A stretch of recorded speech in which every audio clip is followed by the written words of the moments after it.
Ladies and gentlemen, this has been an intense, emotional, and important day. As you heard last year, Berta was here on this podium speaking, fighting to free her husband, Felix, who was languishing at the time in prison in Nicaragua.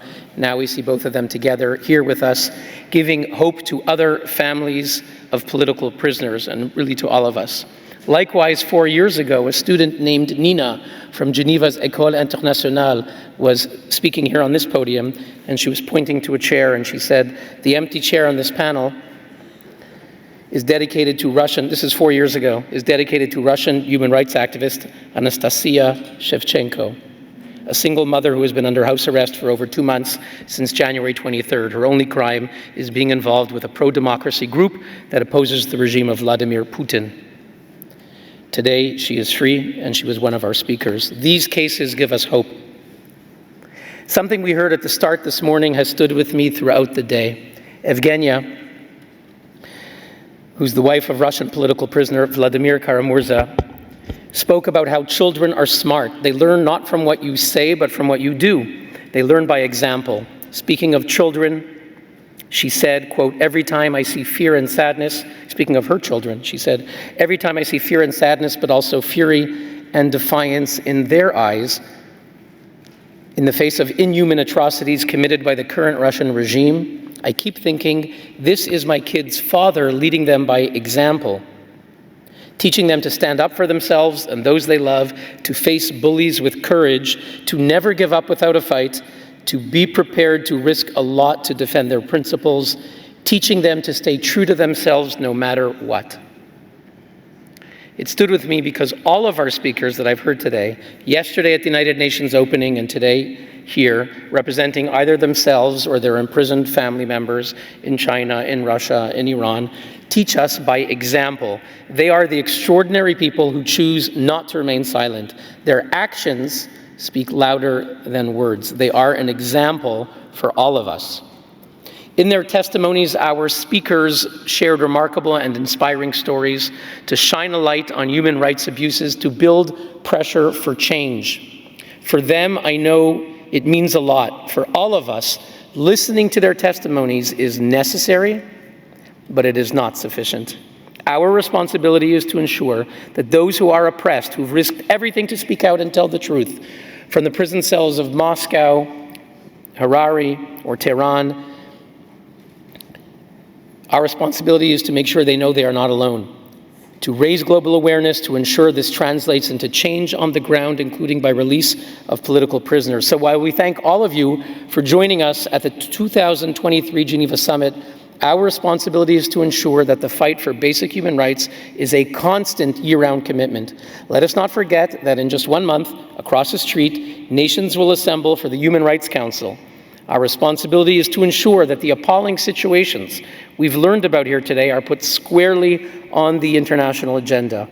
One powerful way you can help us is by expanding our global audience online. Please share, like, retweet Geneva Summit posts on Twitter, Instagram, Facebook, along with the hashtag Geneva Summit 2023. You can watch and share all the videos on our YouTube page, follow our courageous speakers on their social media accounts. It's vital to share their stories, not least to make sure no one at the United Nations or the international community can ever say they did not know.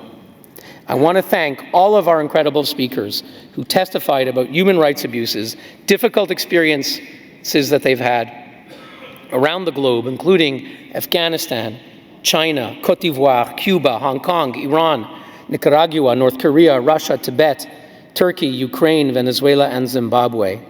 Congratulations once again to Shima Babae for receiving this year's International Women's Rights Award, to Felix Maradiaga for receiving the Moral Courage Award. Thank you to Melissa for her magnificent interviews. I want to thank all of our dedicated interpreters, photographers, videographers, and logistique. Finally, on behalf of our 25 co-sponsoring human rights groups from around the world, I want to personally express our profound appreciation and gratitude to Sheila Raqqa, Barbara Brizard, Eileen Ergil Amsalem, to Emma Waxlax, to Vasya, Lily, Arti, Jilly, Louis, and Sam, and the entire team of Geneva Summit staff and volunteers for their magnificent work and dedication over many months.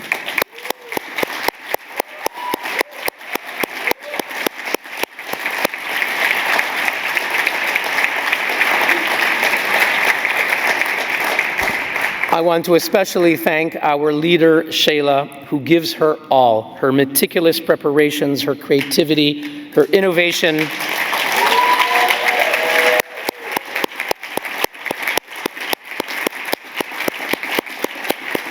I'm going to say it again because she wasn't in the room. I want to especially thank our leader, Shayla, who gives her all, her meticulous preparations, your creativity, Shayla, your devotion to our speakers, your many, many sleepless nights over a very long time to organize once again yet another superb Geneva Summit.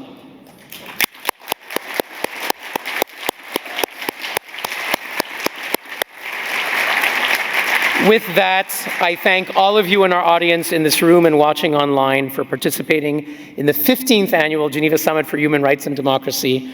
I look forward to seeing you once again next year at the 2024 Geneva Summit, because sadly our work must continue. And all the difficult and painful human rights situations that you've heard about here today, let us hope and pray and do our part, whatever we can and must, so that we will have progress to report. I leave with the words of Nobel Peace Prize laureate, the late Elie Wiesel, quote, "We must take sides. Neutrality helps the oppressor, never the victim. Silence encourages the tormentor, never the tormented." Thank you very much.